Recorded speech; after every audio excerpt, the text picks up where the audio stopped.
السلام علیکم دوستو، میرا نام ہے اسامہ رشید اور آپ لوگ دیکھ رہے ہیں یوٹیوب چینل انفوٹیک ہب۔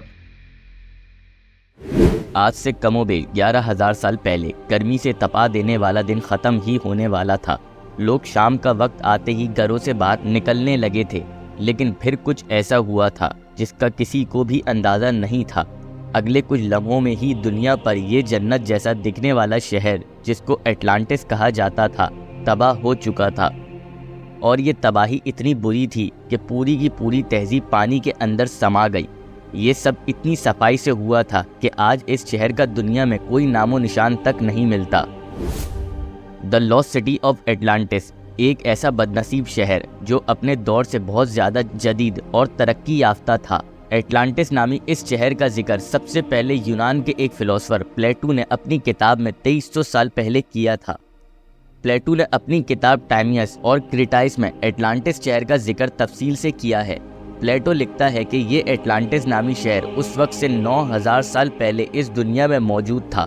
یہ شہر اٹلانٹک اوشن میں کہیں واقع تھا، جو کہ کسی قدرتی آفات یا پھر خدائی عذاب کی وجہ سے سمندر میں غرق ہو گیا۔ پلیٹو لکھتا ہے کہ یہ شہر رقبے کے اعتبار سے بہت بڑا تھا، یعنی اتنا بڑا کہ آج کے دور کے حساب سے اگر ہم بات کریں تو یہ اٹلانٹس شہر ایشیا سے بھی بڑا تھا۔ یہ شہر دراصل دائرہ نما جزیرے کی شکل میں تھے اور یہاں کی زمین انتہائی زرخیز تھی۔ اٹلانٹس نامی اس شہر میں اونچی اونچی عمارتیں اور عبادت گاہیں تعمیر تھیں، جو کہ آج کے اہرام مصر، گریٹ وال آف چائنا، برج خلیفہ ان سے بھی بڑی اور اونچی تھیں۔ پلاٹو نے یہ بھی لکھا ہے کہ وہاں کے لوگ کافی طاقتور اور عجیب و غریب طاقت کے حامل تھے، جس کی وجہ سے ادھر بسنے والے لوگ اپنے آپ کو دیوتا تصور کیا کرتے تھے۔ یہ شہر اپنے وقت کا سب سے زیادہ ترقی یافتہ شہر تھا، اتنا ترقی یافتہ کہ تاریخ دان لکھتے ہیں کہ اس شہر کے لوگوں نے پتھروں اور اونچی اونچی چٹانوں کو تراش کر محل بنانے کا ساتھ ساتھ شیشے سے توانائی حاصل کرنے کا طریقہ بھی ایجاد کر رکھا تھا۔ ان کے تجارتی بحری جہاز پوری دنیا میں جایا کرتے تھے۔ اس قوم کے پاس کھیتی باڑی کرنے کے بھی نئے طریقے تھے، جس سے یہ لوگ بڑے پیمانے پر کھیتی باڑی ایک ہی وقت میں کر لیا کرتے تھے۔ پلاٹو نے اپنی کتاب میں اٹلانٹس میں موجود ایک عظیم مورتی کا ذکر بھی کیا ہے، جو کہ پوری کی پوری سونے سے بنی ہوئی تھی، جس کو سمندر کے دیوتا کے طور پر پوجا جاتا تھا۔ یہ بھی کہا جاتا ہے کہ ان لوگوں کے پاس کوئی ایسی ٹیکنالوجی بھی موجود تھی جس کے ذریعے وہ لوگ آسمانوں کا سفر کیا کرتے تھے۔ جہاں پر پلاٹو نے اٹلانٹس کی خوبیاں بتائی ہیں، وہیں پر ان کی برائیوں کا بھی ذکر کیا ہے۔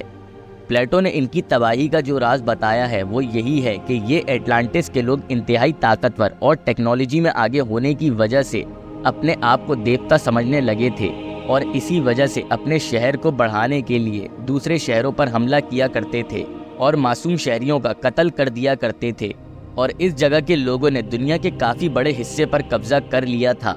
بس ان کی یہی عیاشیوں کی وجہ سے اٹلانٹس پر خدا کا عذاب آ گیا، اور دیکھتے ہی دیکھتے اس شہر میں زلزلہ آیا، جس کی وجہ سے پہاڑ سے آتش فشاں پھٹنے لگے، اور آتش فشاں کے پھٹنے کی وجہ سے پورے شہر میں دھواں ہو گیا، جس کی وجہ سے تاریکی چھا گئی اور یہ شہر آہستہ آہستہ سمندر میں ڈوبنے لگا۔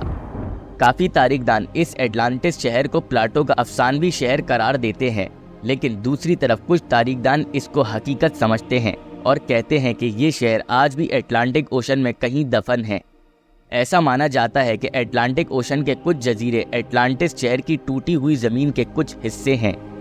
سائنٹسٹ نے اٹلانٹس کو تلاش کرنے کے لیے جاپان کے ایک آئیلینڈ یوناگونی آئیلینڈ کی طرف ایک جانچ کی، اور ڈائیونگ ایکسپرٹ کو جب سمندر میں اتارا گیا تو سمندر میں جانے کے بعد پتہ چلا کہ یہاں پر پہاڑ نما سیڑھیوں کے اسٹرکچر موجود تھے، اور اس اسٹرکچر کا سائز ایک ایوریج بلڈنگ کے برابر تھا۔ ایڈوانس ٹیکنالوجی کی مدد سے جب اس جگہ کی مزید جانچ کی گئی تو معلوم ہوا ایک ایسا شہر سمندر کے نیچے دفن ہے جس کی لمبی لمبی عمارتیں موجود ہیں۔ سائنٹسٹ کا ماننا تھا کہ ایک وقت تھا جب یہ شہر سمندر کے اوپر ہوا کرتا تھا، اور یہی وہ اٹلانٹس شہر ہے جس کا ذکر پلاٹو نے اپنی کتابوں میں کیا ہے۔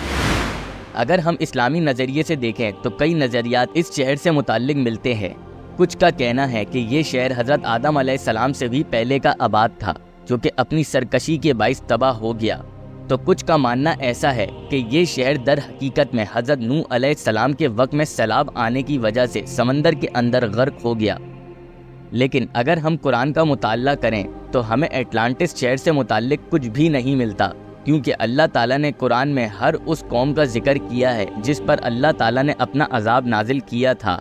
کیا یہ شہر حقیقت میں تھا یا نہیں، اس کا علم صرف اور صرف اللہ تعالیٰ کو ہی ہے۔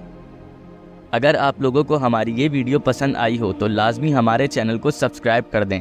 ابھی کے لیے ہمیں دیں اجازت، اپنا بہت سارا خیال رکھیے گا۔ اللہ حافظ۔